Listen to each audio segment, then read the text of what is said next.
Thank you. Please get behind the Behind the line. Sorry, can you go behind the line? Just stay behind the banner, please. So let's go. We are going to let you all through.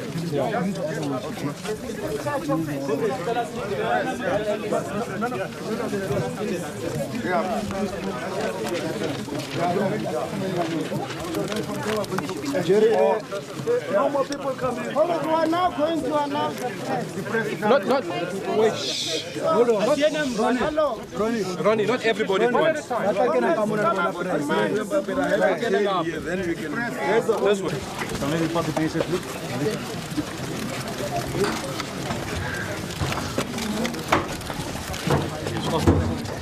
Keep back. Okay.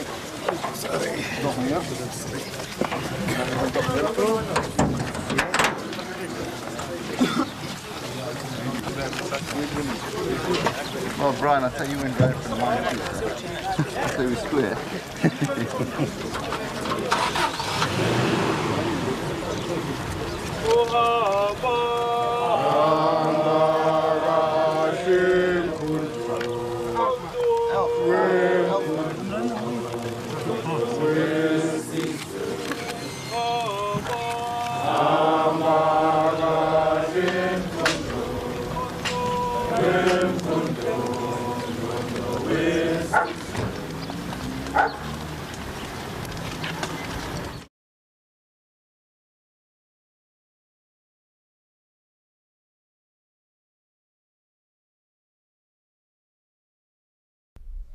When we established ourselves in Lesotho and were able to set up the underground and military units inside the country and began to operate, South Africa became nervous.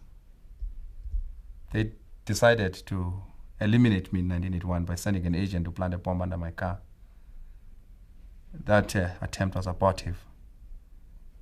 Then they made 2 other attempts to get me killed. In 81, rather than 82 or 81, I'm not sure, they sent units of the SADF to go and kill as many of our people inside the suit, including refugees. Because their intelligence was faulty, they thought that I was in the country. They tried to attack the flat where I used to stay.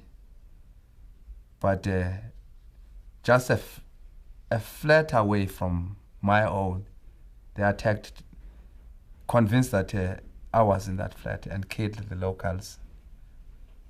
So this was a measure of desperation. It was not only in Lesotho. They went across Mozambique and killed refugees, and a few of our comrades, they went into Botswana.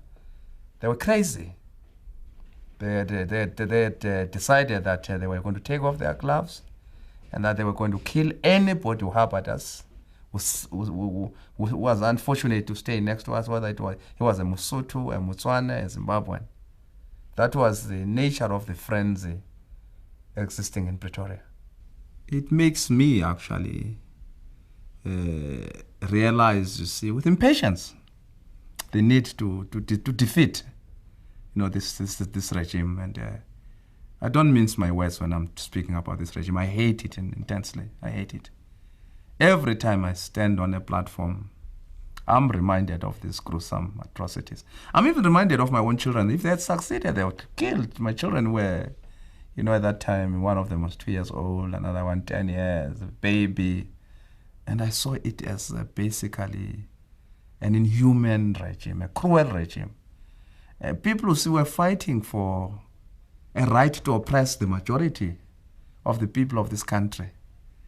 And I disagree with a lot of people who think that de Klerk and others have changed. Because de Klerk and others have done nothing about removing the forces that they created. It's not just Hammer, Van der Vestes, and Gert, Hugo, or whatever his name. It is those people who strategized and worked out the strategies and tactics of destroying us. De Klerk, Rolf Meyer, Adrian Flock, Magnus Malan. Big Potter, who were in the center of the strategy of killing people, in the State Security Council. And therefore, we That's why some of us have got reservation about the amnesty they are talking about. Before you consider an amnesty, let us see what they did. When we were coming back, they wanted us, they forced us to fill forms to say, what did we do? And I think that should apply to them as well.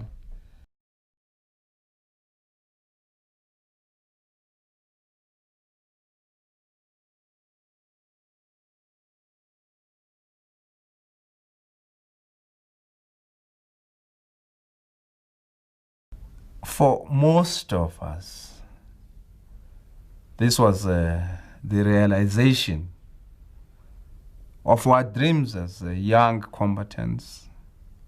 We had been given very, very, thorough training in the Soviet Union, and we had undergone a lot of physical and military preparations in Zambia, because we established a special camp in Zambia to prepare ourselves both physically, mentally, and militarily. We had exercises day and night. We embarked on long marches. So we had prepared thoroughly for this thing. So when we crossed the Zambezi, for us this was the real thing. For the first time, we're going to get involved with the real enemy. In our camps, we had been shooting at targets, paper targets. Now we're going to get involved to see, pitting our strength, testing ourselves against the other side. And we were quite happy. I was very, very happy as a person. I think I was among the first to cross the Zambezi River in a canoe.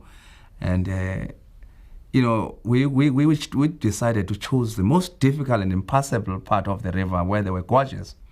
And we were doing this at night. It was dark, but we made it, you see, because we're fit, actually. We're really specimens of physical fitness. We're carrying our weapons, you see, AK-47, machine guns, grenades, lots of ammunition. And those rucksacks were heavy, but we didn't feel it.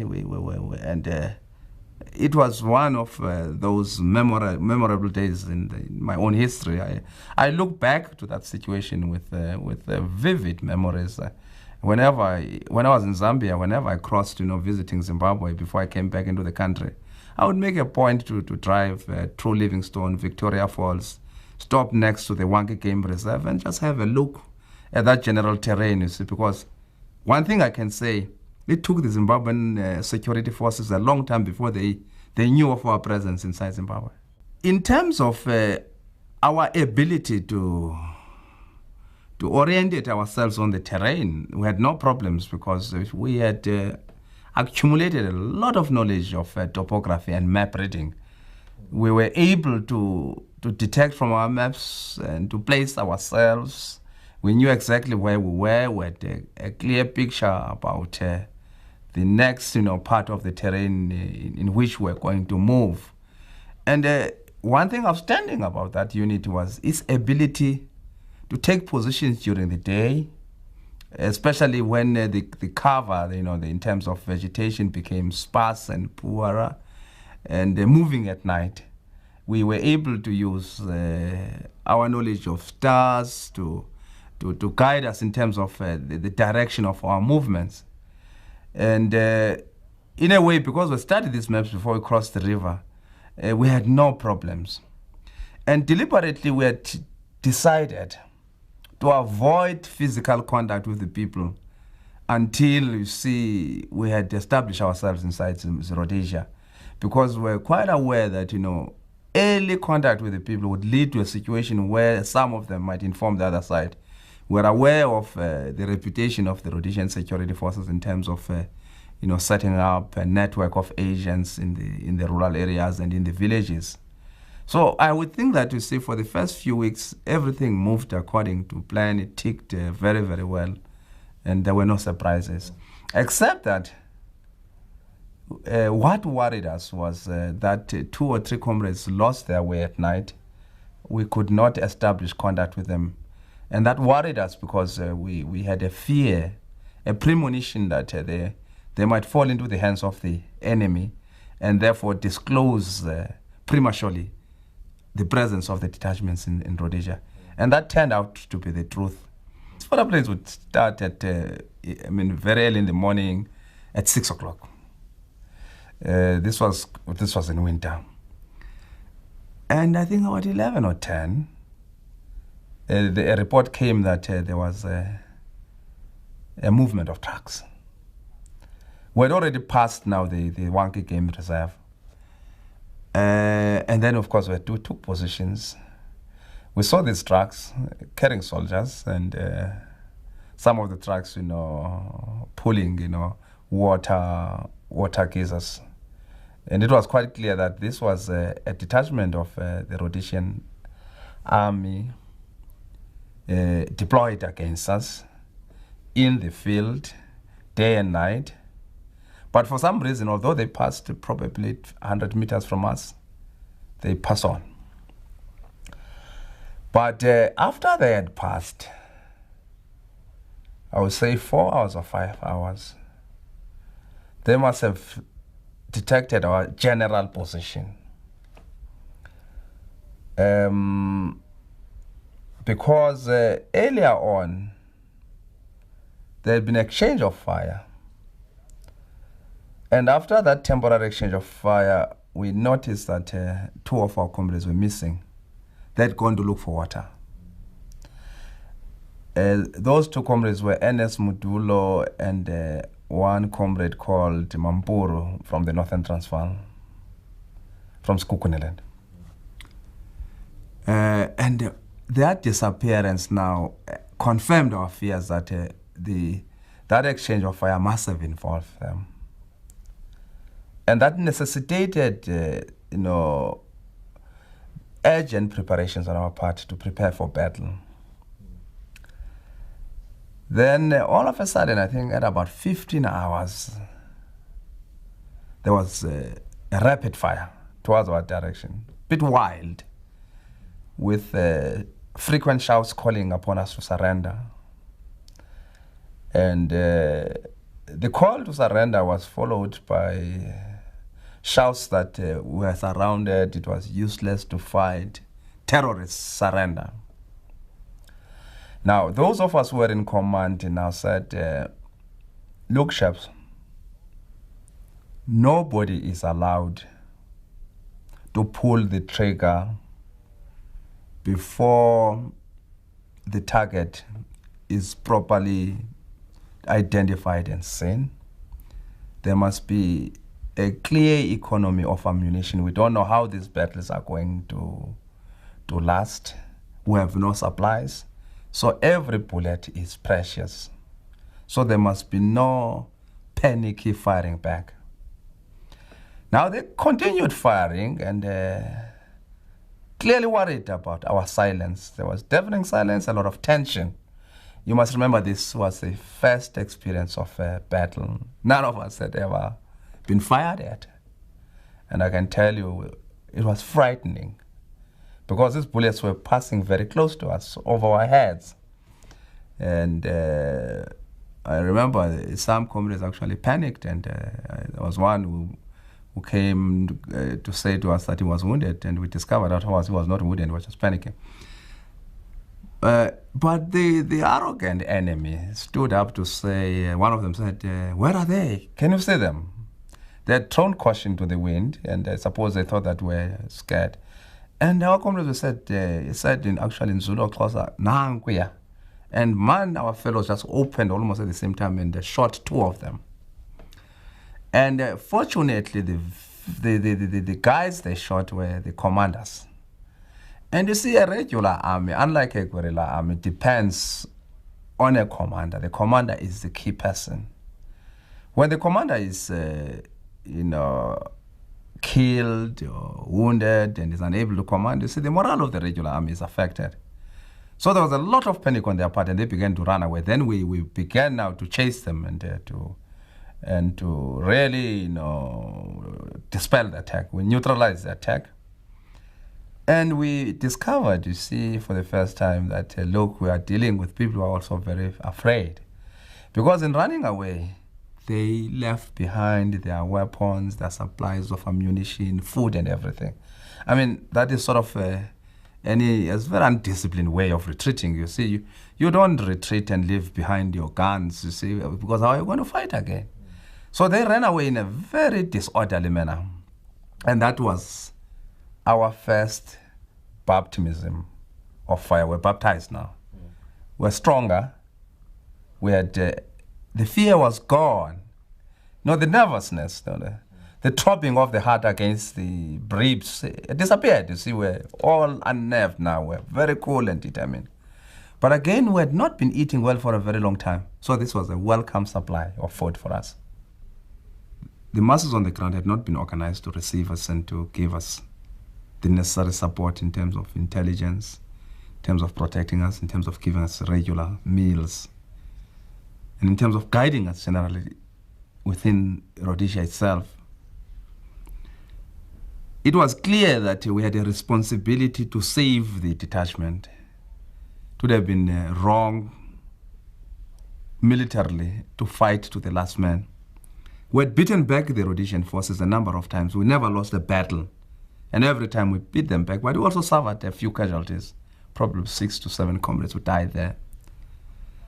And after thorough examination of what suddenly shocked us, the openness of the terrain as we moved towards Plumtree, towards the Matabele land, with no trees except some shrubs and no mountains, we felt that now we're beginning to be a sitting duck in terms of the enemy's planes. The planes of the enemy had bombed us twice. I mean, the jets and the helicopters. And that sort of compelled us to take a decision to retreat to Botswana in order to build up our forces, to re-establish, as well as to re-establish contact with headquarters in Lusaka. That we did, I mean, in terms of retreating to Botswana. But unknown to us, Botswana, South Africa, and Zimbabwe had been, pulled into the question of looking for us. Of course, probably with different motives. Rhodesia and South Africa definitely to search and destroy. Botswana to identify us and arrest us and negotiate with the ANC about our presence. So when we went to Botswana, after a few days, you see, we discovered there was a difference amongst us as to whether we should resist arrest and fight back. There was a strong feeling that, we should not allow these fellows to capture us. But there was also a strong feeling that, look, Botswana is an independent African state, a member of the OAU, and that fighting them would create problems for the ANC mission. It would never be understood by our people if we had a situation where Botswana soldiers were killed in action against us. So ultimately, we agreed that let us surrender. After we had been assured by the Botswana officers that they were under pressure from South Africa and that we wouldn't be imprisoned, we would just be allowed would be sent back to Zambia. So after some time then we surrendered. But they never kept their word. I think they were under pressure from South Africa. They were afraid. I mean, clearly the government was afraid. They had a small army, small police force, which could never stand up to the bullies in Pretoria. So the price they had to pay was actually to imprison us. We were sentenced to long terms of imprisonment, 4 years, 5 years, 6 years, and we served sentences in the Gaborone maximum security jail.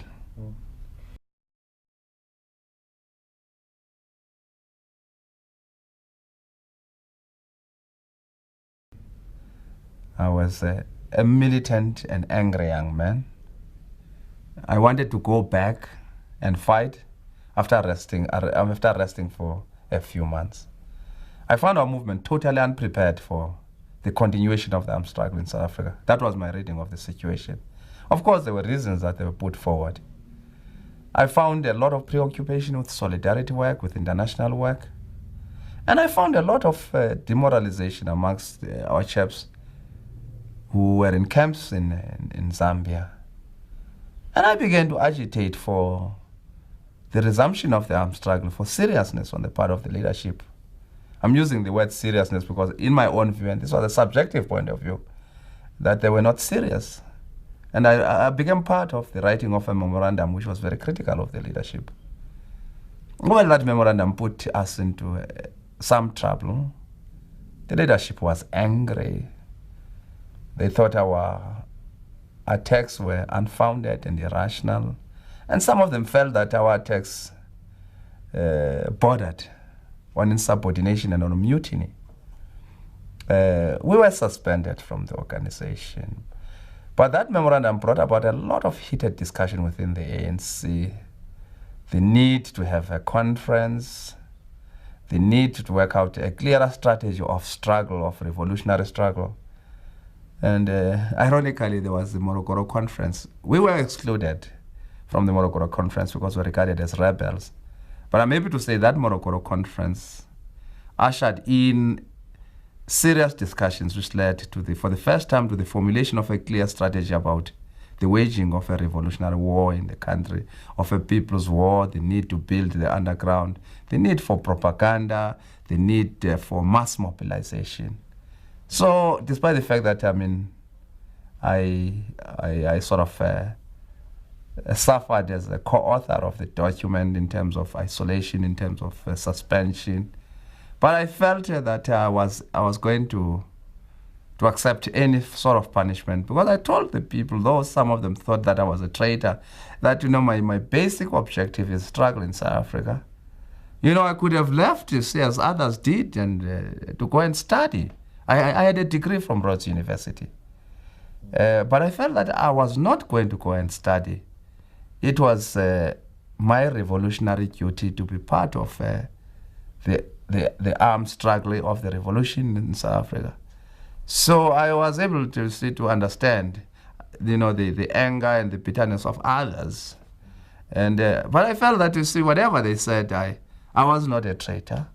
I had no malicious intentions in writing that document. That document was a product of my own subjective feelings about the need to intensify the battles inside South Africa. And I'm happy that, we remained and they continue to be part of preparations for the continuation of the political and military struggle inside our country.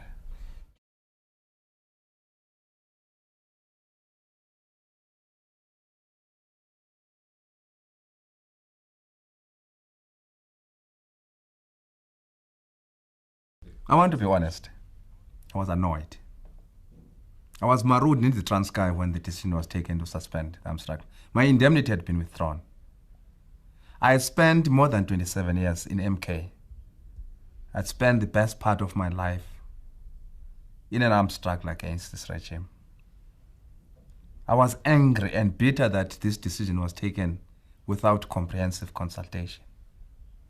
That was my immediate gut feeling.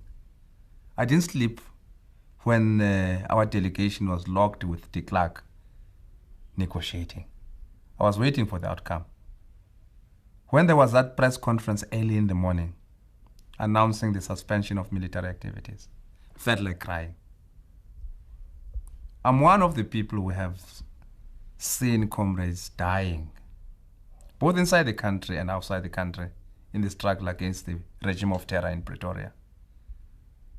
I know the names, I know the faces. I know how these young people put aside everything in life to concentrate in the fight against white domination.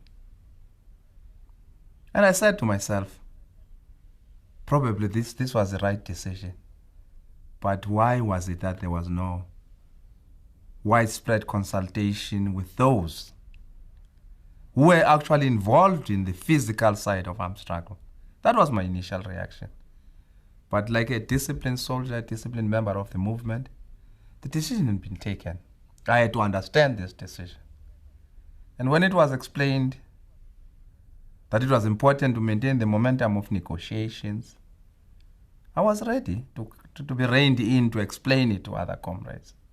And I did it. Because in a movement as big as ours, sometimes you've got to subject your own strong personal views and accept the views of the majority in the leadership.